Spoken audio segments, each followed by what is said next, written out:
शिल्पा शेट्टीने नुकतंच एका सोहळ्याला हजेरी लावली होती आणि या सोहळ्यामध्ये तिनं मनीष मल्होत्रानं डिझाईन केलेली सफेद रंगाची साडी नेसली आहे। यावेळी तिनं अक्षय कुमार सोबत डान्स सुद्धा केला आणि या कार्यक्रमाचा व्हिडिओ शिल्पानं तिच्या सोशल मीडियावर शेअर केलाय। धगधग माधुरीनं पुन्हा एकदा चाहत्यांना आपल्या अदांनी घायाळ केलं। तिनं सोशल मीडियावर व्हिडिओ पोस्ट केलाय ज्यामध्ये ती आशा भोसले यांच्या ओ मेरे सोनारे या गाण्यावर थिरकताना दिसतेय। ब्लॅक अँड व्हाईट शेडमधील माधुरीचा हा व्हिडिओ नेटकऱ्यांचं लक्ष वेधतोय।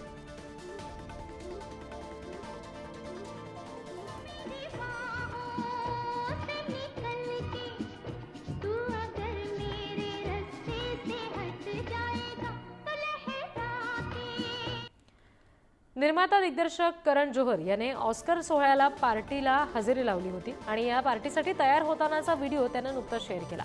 या व्हिडिओमध्ये करण नेहमीप्रमाणेच आपल्या हटके स्टाईलमध्ये दिसतोय।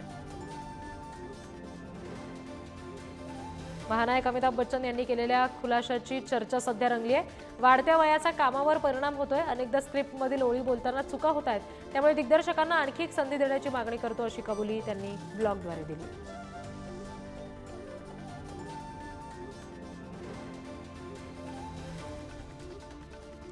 दिग्दर्शक, अभिनेता तसंच लेखक संदेश कुलकर्णीने एक व्हिडिओ शेअर केलाय ज्यामध्ये रस्त्यावर चालताना दारूच्या बाटल्यांचे तुकडे पडलेले दिसतात, त्यामुळे आपण सजग नागरिक म्हणून जगताना थोडी काळजी घेतली पाहिजे। रस्त्यावर अशा बाटल्या फोडू नका असं आवाहन कुलकर्णींनी केलेलं आहे।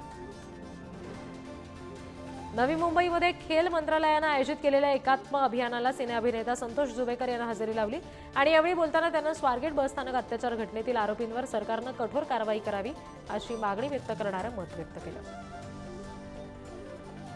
चित्रपटांच्या रिलीजची मालिका सध्या सुरू आहे। याच्यामध्येच आता अभिनेता अभय देओलचा रोड मूव्ही हा चित्रपट 7 मार्च रोजी प्रेक्षकांच्या पुन्हा भेटीला येतोय। अभयने आपल्या इंस्टाग्रामवर पोस्ट करून याबाबतची माहिती दिली। थ्रिलर, रोमॅन्स, कॉमेडी याची सांगड घातलेला हा चित्रपट आहे। सुशीला सुजित हा चित्रपट 18 एप्रिल पासून चित्रपटगृहात प्रदर्शित होतोय। नुकतंच चित्रपटातलं चिवताई चिवताई दार उघड हे गाणं सुद्धा रिलीज झालं। अभिनेता कश्मीर महाजनी आणि अभिनेत्री अमृता खानविलकर यांच्या जोडीचा भन्नाट डान्स या गाण्यात पाहायला मिळणार आहे।